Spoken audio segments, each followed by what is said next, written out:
السلام علیکم دوستو، آج ہم آپ کو بتائیں گے ریاضت و فضیلت اصحاب کرامت۔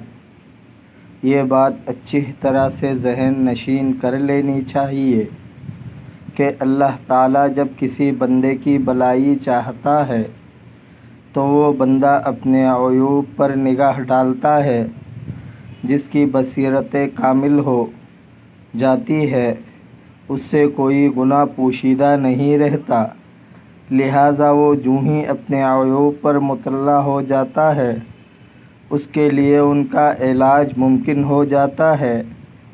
لیکن اکثر جاہل اپنے عیوب سے ناواقف ہوتے ہیں، وہ دوسروں کی آنکھ کا تنکا تو دیکھ لیتے ہیں مگر انہیں اپنی آنکھ کی شہتیر نظر نہیں آتا۔ جو شخص اپنے عیوب پر مطلع ہونا چاہے اس کے لیے 4 طریقے ہیں۔ پہلا طریقہ، ایسے شخص کامل کی صحبت اختیار کرے جو اپنے عیوب کا آشنا ہو اور پوشیدہ نفسانی خواہشات خباثتوں سے کما حق واقف ہو، وہاں سے اپنے نفس کا حاکم بنائے، عبادت میں اس کے اشاروں پر چلے۔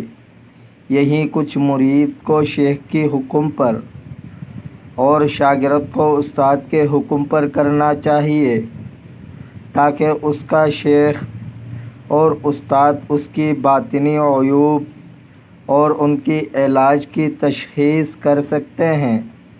ہمارے زمانے میں اس طریقے کی بہت عزت ہے۔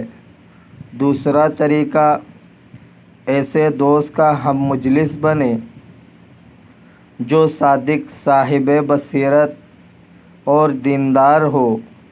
آدمی اسے اپنا نفس کا نگہبان بنائے تاکہ وہ دوست اس کی اقوال و افعال پر نظر رکھے اور عادت اور ظاہری باتیں ایک نظر آئے، وہ اسے اس پر تنبیہ کرے۔ عقل مند اور اکابر علماء دین کا یہی طریقہ تھا۔ حضرت عمر رضی اللہ تعالیٰ عنہ فرمایا کرتے تھے کہ اللہ تعالیٰ اس جوان پر رحم فرمائے جو مجھے میرے عیوب پر مطلع کرے، اور آپ حضرت سلمان رضی اللہ تعالیٰ عنہ سے اپنے عیوب پوچھا کرتے تھے۔ وہ جب بھی آتے آپ ان سے فرماتے، کیا آپ نے میرے اندر کوئی ایسی چیز پائی ہے جس سے آپ برا سمجھتے ہو؟ حضرت سلمان رضی اللہ تعالیٰ عنہ انہوں نے معذرت چاہی، مگر حضرت عمر رضی اللہ تعالیٰ عنہ نے جب بہت اصرار کیا تو انہوں نے کہا، مجھے معلوم ہوا ہے کہ تم ایک دسترخوان پر 2 سالن جمع کرتے ہو، تمہارا رات اور دن کا علیحدہ علیحدہ لباس ہے۔ حضرت عمر رضی اللہ تعالیٰ عنہ نے فرمایا، کیا آپ نے اس کے سوا کوئی اور بات بھی سنی ہے؟ انہوں نے کہا، نہیں۔ تب آپ نے فرمایا کہ میں نے ان کو ترک کیا، اور حضرت حذیفہ رضی اللہ تعالیٰ عنہ سے فرمایا کرتے، آپ منافقوں کے بارے میں نبی کریم صلی اللہ علیہ وسلم کے رازدان تھے، فرمائیں کہیں میرے اندر آپ کو منافقت کی علامت تو نظر نہیں آئی؟ آپ اپنے جلیل القدر اور عظیم الشان مرتبے کے باوجود اپنے نفس کی دیکھ بھال اور سرزنش سے غافل نہ ہوتے۔ جس کسی میں عقل وافر اور بلند ہوتی ہے وہ تکبر سے کنارہ کشی کر لیتا ہے اور اپنے نفس کی سرزنش سے غافل نہیں ہوتا، اور اسی وجہ سے وہ بلند مراتب پر سرفراز ہوا۔ تیسرا طریقہ، اپنے دشمنوں سے اپنے عیوب سنے، کیونکہ دشمن کی آنکھ ہر ایک کو ظاہر کر دیتی ہے۔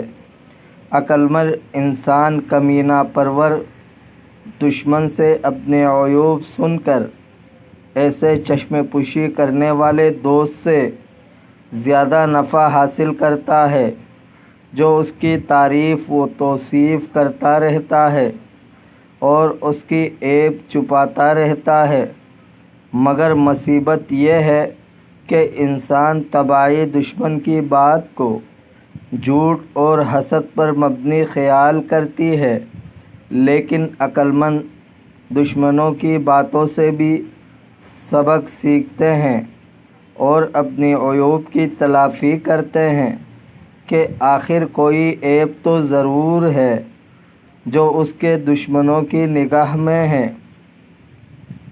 چوتھا طریقہ، لوگوں سے گل مل جائے۔ ان کا جو فعل اسے اچھا لگے اسے اپنائیں اور جو فعل اسے برا لگے اس میں غور و فکر کرے کہ کہیں ایسا تو نہیں کہ اسے اپنے عیوب دوسرے کے آئینے میں نظر آ رہے ہیں، کیونکہ مومن کا آئینہ ہوتا ہے، لہٰذا دوسروں کے عیوب کے آئینے میں اپنی عیب تلاش کرے، اور وہ جانتا ہے کہ نفسانی خواہش میں طبعیں ایک دوسرے کے قریب ہے۔ جو چیز ایک زمانے کے لوگوں میں ہوگی وہ دوسرے زمانے کی لوگوں میں بھی ہوگی، لہٰذا اسے اپنے نفس میں تلاش کرنا چاہیے اور اپنے نفس کو بری چیزوں سے پاک کرنا چاہیے۔ میں سمجھتا ہوں کہ یہ گر کافی ہے۔ اگر لوگ ان تمام چیزوں کو ترک کر دے جن کو وہ دوسروں سے محبوب سمجھتے ہیں تو انہیں کسی دوسرے کے ادب سکھانے کی ضرورت ہی نہ پڑے۔ دوستو، اگر آپ کو ویڈیو اچھی لگی ہے تو لائک کریں، شیئر کریں، چینل کو سبسکرائب کریں۔ اپنے بہت سارے خیال رکھیے گا۔ ملتے ہیں اگلے ویڈیو میں۔ اللہ حافظ۔